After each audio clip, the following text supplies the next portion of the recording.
Assalamualaikum warahmatullahi wabarakatuh. Waalaikumsalam warahmatullahi wabarakatuh. Bismillahirrahmanirrahim. Alhamdulillahirabbil alamin. Allahumma shalli ala sayyidina Muhammadin. Amma ba'du.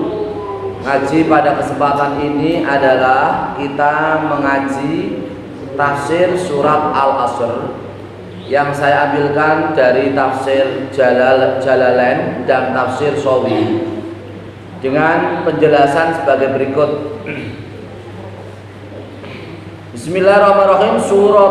Suratu wal asri ay hadi utawi iki iku suratu wal asri, surat wal asri atau surat al asr. Ya utawi wa surat al asr makiyatun iku surat makiyah au madaniyatun utawa surat madaniyah. Wa ya utawi surat Al-Asr salasu ayatin iku 3 pira-pira ayat. Surat Al-Asr itu adalah surat yang wal asri, ya, al-wal asri artinya demi masa. Surat Al-Asr itu ada ulama yang mengatakan dia adalah surat Makkiyah, ada ulama yang mengatakan dia adalah Madaniyah. Terdiri dari 3 ayat. Saya baca dulu dalam tafsir Jalalannya, kemudian saya baca tafsir Shawinya. Bismillahirrahmanirrahim. Wal asri, demi masa. Ad-dahru niku mubtadae dibuang makhdhuf, huwa utawi wal al asri iku ad-dahru iku masa. Auma utawi perkara ba'da zawali ing dalam sakbadane ling sire srengenge ilal ghurubi tumeka amblese srengenge. Au sholatul asri utawa salat asar. Jadi untuk salat al-asr, lafal al-asr itu ada beberapa pendapat. Yang dimaksud yang pertama adalah adar. Adar adalah masa. Atau ada ulama yang mengatakan al-asr adalah waktu setelah tergelincirnya matahari di saat siang sampai terbenamnya matahari. Ada pula ulama yang mengatakan bahwa al-asr adalah sholat asar. Innal insana sak temene menungso, wa utawi al-insana iku al-jinsu, iku jenise menungso. Meniku wonten mubtada sing makhdhuf dipun buang. Aywa utawi al-insan iku al-jinsu, iku jenise insan. Iku la fi khusrin, iku yakni tetap ing dalam kerugian. Iku tetap ing dalam kerugian. Iku tetap ing dalam kerugian. Nek wonten khobar, temriku wonten khobar wujudnya. Jika ada khobar, wujudnya adalah jar majrur atau dharaf madruf, maka khobar itu mengandung arti kainun atau istaqarra. Ya, khobarnya adalah tersimpan. Yang dimaksud adalah kainun atau istaqarra.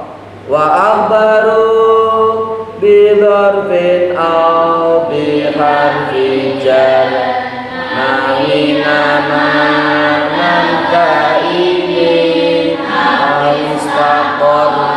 Jadi di situ khabarnya adalah istaqarra. Ya, kainun atau istaqarra. Ya, khabar yang mustatir, yang tersimpan. La fi khusrin iku tetap ing dalam kerugian fi tijarati ing dalam dagangane insan. Ilal ladina kejaba tiyang kathah amanu kang padha iman sapa alladina wa amilu lan padha amal sapa alladina as-salat as-solihati ing pira-pira amal kang soleh. Falaisu mongko boten wonten, falaisu mongko boten wonten apa sapa alladzina amanu wa amilus solihati Laisa, laisa, laisa, laisu, laisat, laisata, lasna, lasta, lastuma, lastum, lasti, lastuma, lastunna, lastu, lasna. Jadi laisu di situ adalah kalimat fi'il, di situ adalah berdomir hum. Laisa, laisa, laisu ya. Huwa huma hum, ya huma hunna, anta antuma antum, anti antuma antunna, ana nahnu. Dia adalah laisu, adalah domirnya domir hum. Falaisu mangko ora ana sapa alladzina amanu wa amilus sholihati iku fi khusranin, iku tetap ing dalam kerugian. Wa tawasau lan padha wasiat, wa tawasau. Wah, fi'il mandi niku lho ya, mboten fi'il amar niku lho. Wazane napa niku? Tafa'ala. Wazane tafa'ala. Wazane apa? Tafa'ala, tawasau, tawasau, tafa'ala. Dia berasal dari fi'il madhi waso. Waso asalnya adalah wasoya. Wazane fa'ala. Bina apa namanya? Bina di mana wawunya, fa fi'ilnya dan lam fi'ilnya huruf ilat. Tengahnya tidak huruf ilat, namanya apa? La lafif mafro. Waso. Waso asal mulanya wasoya. Huruf ilatnya wawu dan ya. Dia berada pada fa fi'il dan lam fi'il. Apabila fa fi'il dan lam fi'il berupa huruf ilat, di tengah-tengah yaitu ain fi'ilnya huruf shahih, maka namanya lafif mafruq. Tawasau, tawa asal mulanya tawasoya, wazannya tafa'ala. Ngerti nggih? Wazannya tafa'ala, tawaso, tawasoya. Di situ shad, setelah shad kemudian berupa seperti ya, di situ adalah alif bengkong, namanya ya apa? Alif layina. Ya-nya diganti ya-nya diganti dengan alif. Karena dia jatuh pada akhir kata, maka alif itu kemudian dibengkongkan. Namanya alif bengkong, alif layina. Waso, wawu shad bentuknya ya, tapi tidak ada titik. Di situ bukan ya, tapi alif. Alif itu adalah gantian dari ya, huruf asli. Karena ya adalah huruf ilat, jatuh pada akhir kali kata, maka ya itu diganti dengan alif. Jadinya waso, gitu dong. Setelah diganti dengan alif, karena dia pada akhir kata, maka dibengkongke, namanya alif bengkong, alif layina. Wazannya tafa'ala. Wazan tafa'ala itu adalah musyarakah, saling, gitu? Tawasau, saling berwasiat. Dalam ilmu shorof namanya faedah tafa'ala, adalah faedah musyarakah. Watawasau lan podo wasiat sapa alladzina amanu wa amilus sholihati, ai auso tegese podo wasiat sapa, tegese wasiat sapa badum sebagiane alladzina amanu wa amilus sholihati, ba'don ing sebagiane bil haqqi kalawan perkara kang hak, ai al imani tegese kelawan iman, wa tawasau lan padha wasiat sapa amanu alladzina, sapa alladzina bisabri kelawan kesabaran, ala taati ing atase taat anil ma wa anil maksiyati lan saking maksiat. Iki tafsir Jalalain. Artinya kalau dalam bahasa Indonesia begini, surat Al-Asr ini adalah surat yang ke-103. Surat yang ke-103 terdiri dari 3 ayat, termasuk surat Makkiyah, yaitu surat yang diturunkan sebelum Nabi hijrah ke kota Madinah. Arti surat Al-Asr adalah sebagai berikut. Pada ayat pertama ini kita tafsir Sawi juz kawan Sohifah sekawan atus pitung dosa setunggal demi masa. Pada ayat pertama wal asri demi masa, sesungguhnya atau sungguh manusia berada dalam kerugian kecuali orang-orang yang beriman dan mengerjakan kebajikan serta saling menasihati untuk kebenaran dan saling menasihati untuk kesabaran. Di situ surat Al-Asr ini adalah bagian dari masa. Allah Subhanahu wa taala menciptakan masa, waktu, zaman. Masa silih berganti. Siang ganti malam, malam ganti siang, pagi ganti siang, siang ganti sore, sore ganti malam. Begitu seterusnya pagi dan seterusnya. Kita semua orang Islam ini termasuk orang-orang yang mendapat keberuntungan di dunia dan di akhirat. Pada surat ini, surat Al-Asr, sesungguhnya jenisnya manusia itu sungguh berada dalam kerugian kecuali orang-orang yang beriman dan beramal soleh serta saling berwasiat dengan kebenaran dan wasiat dengan kesabaran. Nah,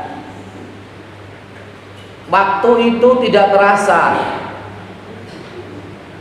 Waktu itu tidak terasa, bahkan kita diingatkan oleh Rasulullah Shallallahu Alaihi Wasallam di kitab Ihya Ulumuddin karangan Imam Ghazali juz 5, yaitu di situ kehidupan ini seperti ini. Katanya begini, al hayatu kal mar'i istadalla tahta syajarati faroha wa tarakaha.